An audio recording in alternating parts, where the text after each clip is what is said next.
का क्या कहना। ओम शांति। 12 जुलाई 25 मधुर महावाक्य। मिठी बाबा कहे मिठी बच्चे, तुमको प्रकृत वैष्णव हेबाकू पड़िबो। पक्का वैष्णव माने भोजन रे संयम आचरण करने सहित पवित्र मध्य रहिथांती। प्रश्न, क्यों अवगुणटी गुण रे परिणत होइगले बेड़ा अर्थात जीवन रूपी नौका पार होइजिबो। उत्तर, सबुठारु बड़ अवगुण हेला मोह। मोह कारणरू संबंधी मानकर स्मृति आसी थाए। जदि कहार केही संबंधी मरी जाउछंती तेबे 12 मास पर्यंत तांकू मने पकाई थांती, मुह घोड़ाई कांदी थांती, सेमानंक कथा मने पड़ी थाए। एहीपरि जदि बाबांकर स्मृति तुम मन को आंदोलित करिबो, दिन राति तुमे बाबांको ही मने पकाइबो, तेबे तुमर बेड़ा पार होइजिबो। जेपरि लौकिक संबंधी मानकु मने पकाउछ, सेहीपरि जदि बाबांको मने पकाइबो तेबे तो अहो सौभाग्य। ओम शांति। बाबा प्रतिदिन पिलामानकु बुझाउछंती जे निजकु आत्मा भावी बाबांको मने पकाओ। आजी कहउछंती जे केवल बाबा नुहे किंतु भिन्न भिन्न संबंधरे मध्य भाविबा दरकार। मुख्य कथा हैला परमपिता परमात्मा शिव, जहाँकु ईश्वर पिता मध्य कहिथांती। से ज्ञानर सागर मध्य अटंती। ज्ञानर सागर हेबा कारणरू टीचर मध्य अटंती। राजयोग शिखाउछंती। एकथा बुझाइले बुझीजिबे जे सत्य बाबा एमानंकु पढ़ाउछंती। वास्तव कथा एमाने ही शुणाउछंती।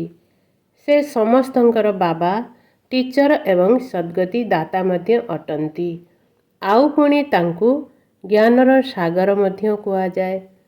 पिता, टीचर, पतित पावन ज्ञानर सागर अटंती। सर्वप्रथमे तो बाबांक महिमा करिबा दरकार। बाबा आमकु पढ़ाउछंती। आमे हेउछु ब्रह्मा कुमार कुमारी। ब्रह्मा मध्य शिव बाबांकर रचना अटंती। वर्तमान संगम युग चालीछि। राजयोगर लक्ष्य उद्देश्य रहिछि। बाबा आमको राजयोग शिखाउछंती, तेणु सीए शिक्षक हेले ना। एही पाठपढ़ा हेउछि नुआ दुनिया पाई। एठारे बसी अभ्यास करिनेबा उचित जे आमको कौन कौन बुझाइबा दरकार। से कथा निज भितरे धारणा हेबा दरकार। एक कथा मध्य जानिछ जे काहार बेसी धारणा हेउछि काहार कम। एही ज्ञान को जो माने अधिक बुझंती एवं धारण करंती सेमानकर नाम प्रसिद्ध होई जाए एवं सेमाने उच्च पद पाइथांती।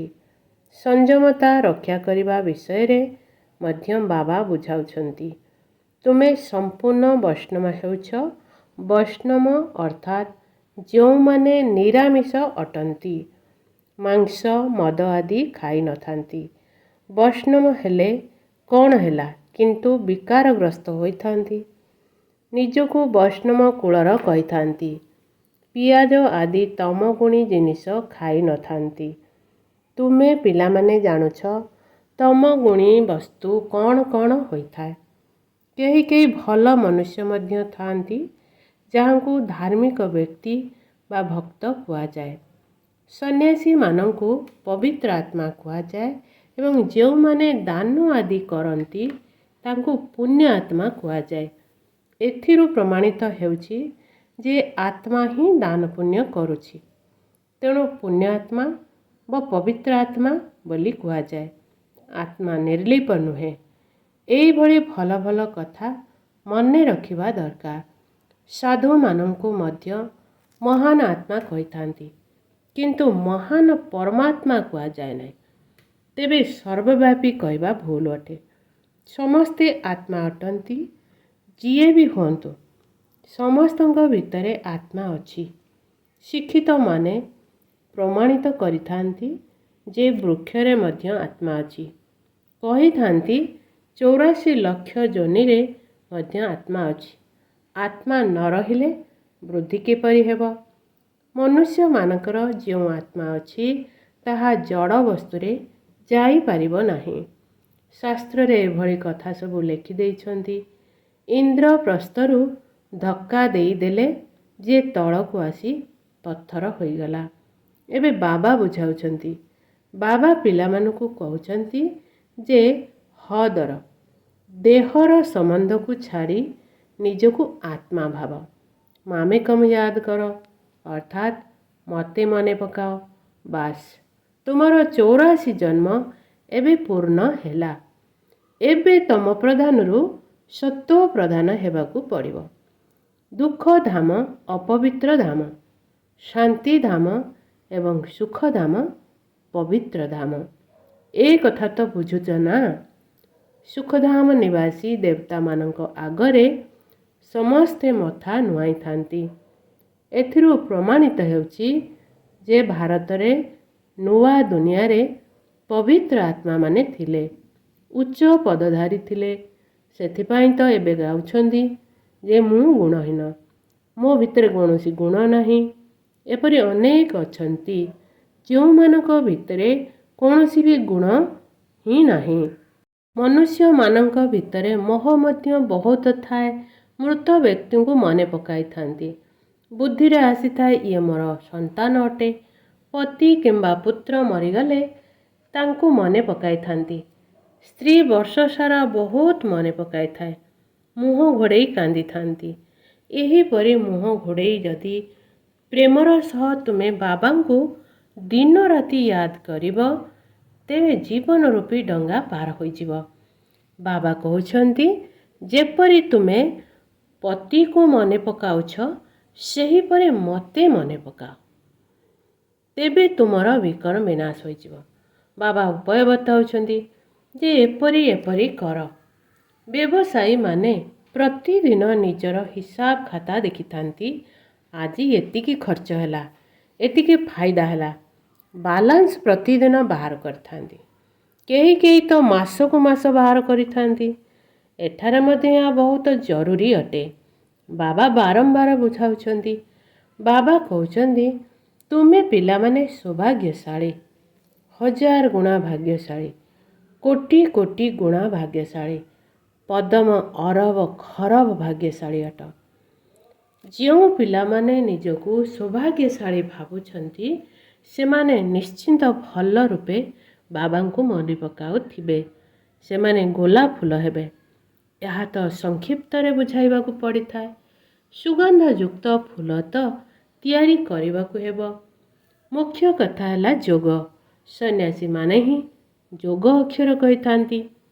ଲୌକିକ ବାବା କେବେ ଏପରି କହିବେ ନାହିଁ ଯେ ମୋତେ ମନେ ପକାଅ, କିମ୍ବା ପଚାରିବେ ନାହିଁ ଯେ କ'ଣ ମୋତେ ମନେ ପକାଉଛ।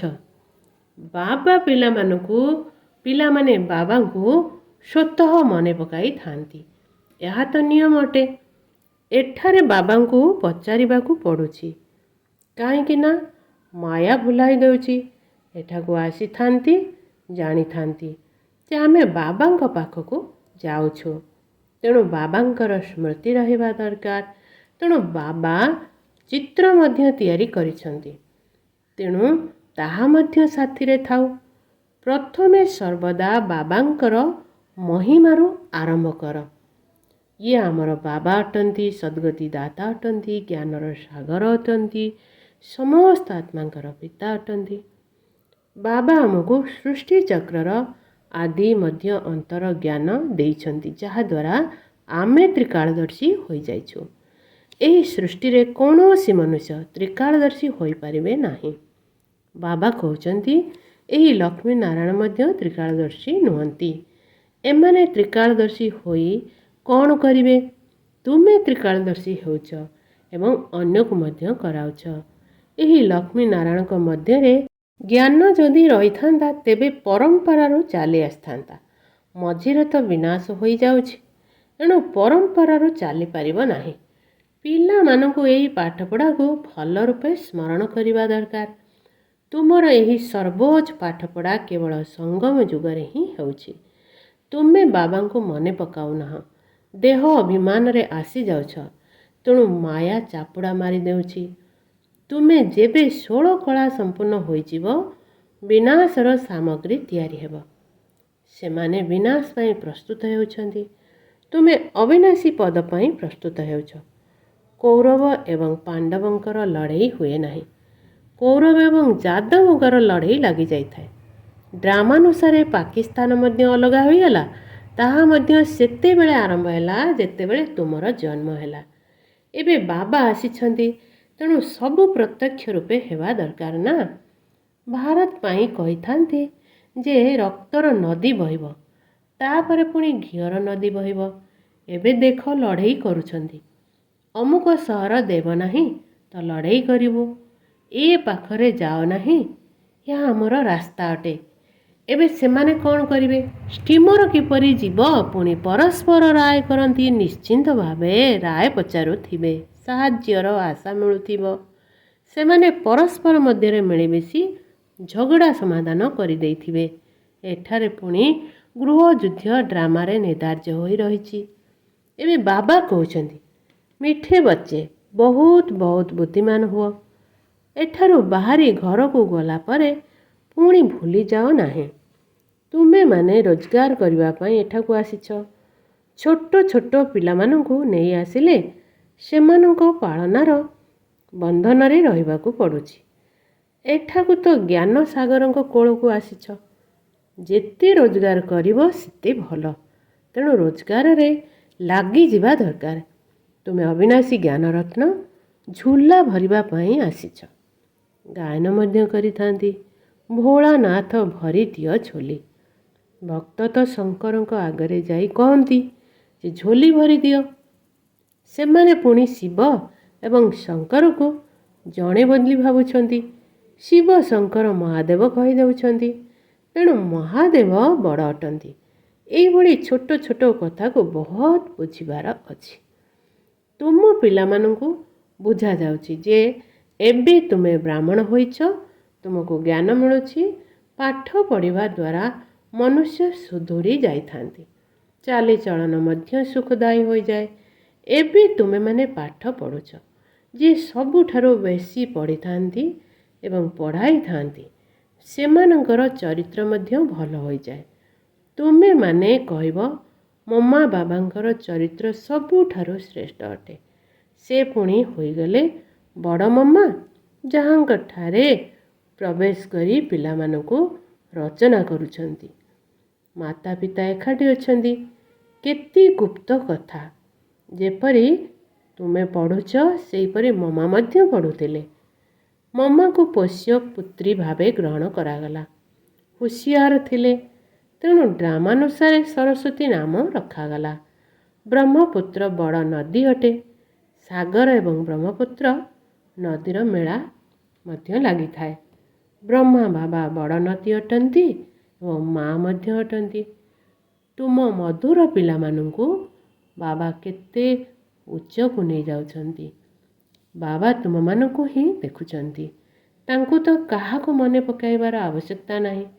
ବ୍ରହ୍ମାଙ୍କର ଆତ୍ମାକୁ ମଧ୍ୟ ବାବାଙ୍କୁ ମନେ ପକାଇବାର ଅଛି।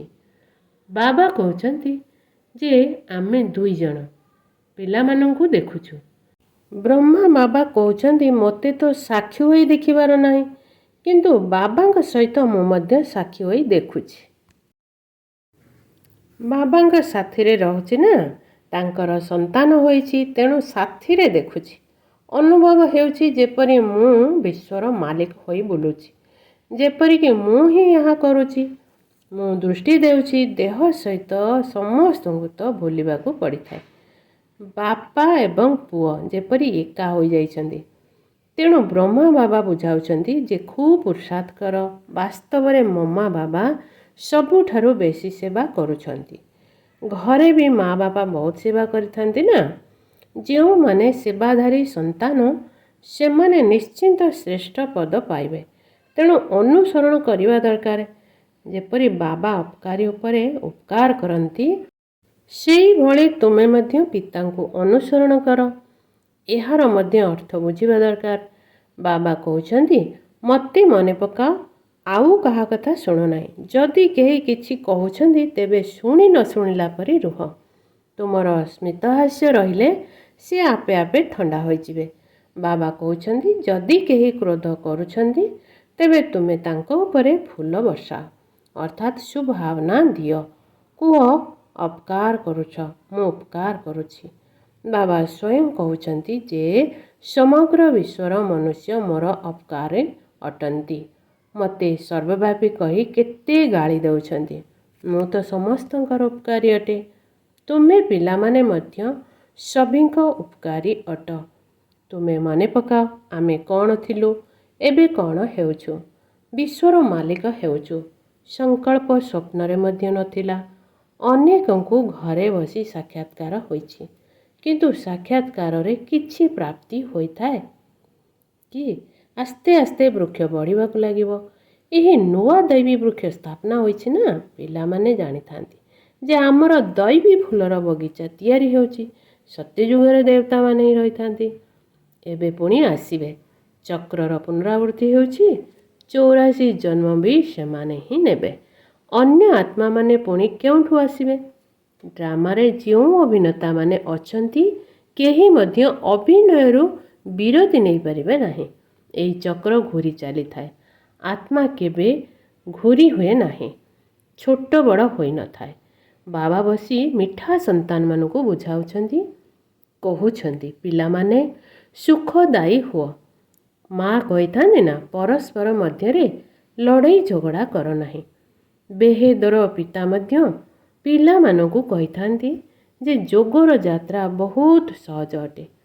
ସେ ଯାତ୍ରା ତ ଜନ୍ମ ଜନ୍ମାନ୍ତର କରିଆସିଲ, ତଥାପି ସିଡ଼ିରୁ ତଳକୁ ଖସି ପାପ ଆତ୍ମା ହୋଇଗଲ।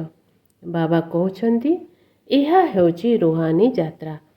ତୁମକୁ ପୁନଃ ମୃତ୍ୟୁ ଲୋକକୁ ଆସିବାର ନାହିଁ ଯେ ସେ ଯାତ୍ରା ତ ଫେରି ଆସି ପୁଣି ଯେଉଁପରି ଥିଲେ ସେହିପରି ହୋଇଯାଆନ୍ତି। ତୁମେ ତ ଜାଣୁଛ ଯେ ଆମେ ସ୍ୱର୍ଗକୁ ଯାଉଛୁ। ସ୍ୱର୍ଗ ଥିଲା ପୁନଃ ହେବ। ଏହି ଚକ୍ରକୁ ଘୂରିବାକୁ ହେବ। ଦୁନିଆ ଏକ ଛୋଟ, ବାକି ତାରକା ଆଦିରେ କୌଣସି ଦୁନିଆ ନାହିଁ। ଉପରକୁ ଯାଇ ଦେଖିବା ପାଇଁ କେତେ ମୁଣ୍ଡ ପିଟିଥାନ୍ତି। ମୁଣ୍ଡ ପିଟୁ ପିଟୁ ମୃତ୍ୟୁ ସମ୍ମୁଖକୁ ଆସିଯିବ। ଏହା ସବୁ ବିଜ୍ଞାନ ଅଟେ। ଉପରକୁ ଯିବେ ତ ପୁଣି କ'ଣ ହେବ? ମୃତ୍ୟୁ ତ ସାମ୍ନାରେ ଛିଡ଼ା ହୋଇଛି। ଗୋଟିଏ ଦିଗରେ ଉପରକୁ ଯାଇ ଠାବ କରୁଛନ୍ତି, ଅନ୍ୟ ଦିଗରେ ମୃତ୍ୟୁ ପାଇଁ ବୋମା ତିଆରି କରୁଛନ୍ତି।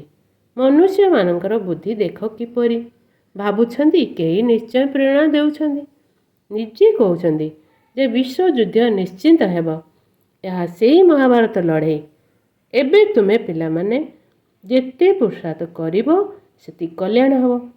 ତୁମେ ଭଗବାନଙ୍କର ସନ୍ତାନ ତ ଅଟ ନା। ଭଗବାନ ନିଜର ସନ୍ତାନ ରୂପେ ଗ୍ରହଣ କରିଛନ୍ତି।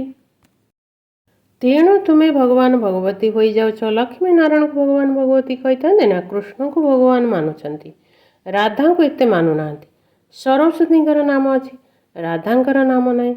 କଳସ ପୁଣି ଲକ୍ଷ୍ମୀଙ୍କ ହସ୍ତରେ ଦେଖାଇଛନ୍ତି, ଏହା ମଧ୍ୟ ଭୁଲ କରିଦେଇଛନ୍ତି। ସରସ୍ୱତୀଙ୍କର ମଧ୍ୟ ଅନେକ ନାମ ରଖିଦେଇଛନ୍ତି। ବାସ୍ତବରେ ସରସ୍ୱତୀ ତୁମେ ହିଁ ଅଟ। ଦେବୀମାନଙ୍କର ମଧ୍ୟ ପୂଜା ହୋଇଥାଏ, ତ ଆତ୍ମାମାନଙ୍କର ମଧ୍ୟ ପୂଜା ହୋଇଥାଏ। ବାବା ପିଲାମାନଙ୍କୁ ପ୍ରତ୍ୟେକ କଥା ବୁଝାଉଛନ୍ତି। ଆଚ୍ଛା, ମିଠେ ମିଠେ ଶିଖିଲ ଦେ ସନ୍ତାନମାନଙ୍କ ପ୍ରତି ମାତା ପିତା ବାପ ଦାଦାଙ୍କର ମଧୁର ସ୍ନେହ ସମ୍ପନ୍ନ ଶୁଭେଚ୍ଛା ଏବଂ ସୁପ୍ରଭାତ। ଆତ୍ମିକ ପିତାଙ୍କର ଆତ୍ମିକ ସନ୍ତାନମାନଙ୍କୁ ନମସ୍ତେ। ଆତ୍ମିକ ସନ୍ତାନମାନଙ୍କର ଆତ୍ମିକ ମାତା ପିତାଙ୍କୁ ନମସ୍ତେ ନମସ୍ତେ ନମସ୍ତେ। ଧାରଣା ପାଇଁ ମୁଖ୍ୟ ସାର। ଯେପରି ବାବା ଅପକାରୀର ମଧ୍ୟ ଉପକାର କରୁଛନ୍ତି, ସେହିପରି ବାବାଙ୍କୁ ଅନୁକରଣ କରିବାକୁ ହେବ। ଯଦି କେହି କିଛି ଖରାପ କଥା କହୁଛି ତେବେ ଶୁଣି ନ ଶୁଣିଲା ପରି ରୁହ। ହର୍ଷିତ ମୁଖ ହୋଇ ରହିବାକୁ ହେବ। ଏକ ବାବାଙ୍କଠାରୁ ଶୁଣିବାକୁ ହେବ। 2. ସୁଖଦାୟୀ ହୋଇ ସମସ୍ତଙ୍କୁ ସୁଖ ଦେବାକୁ ହେବ।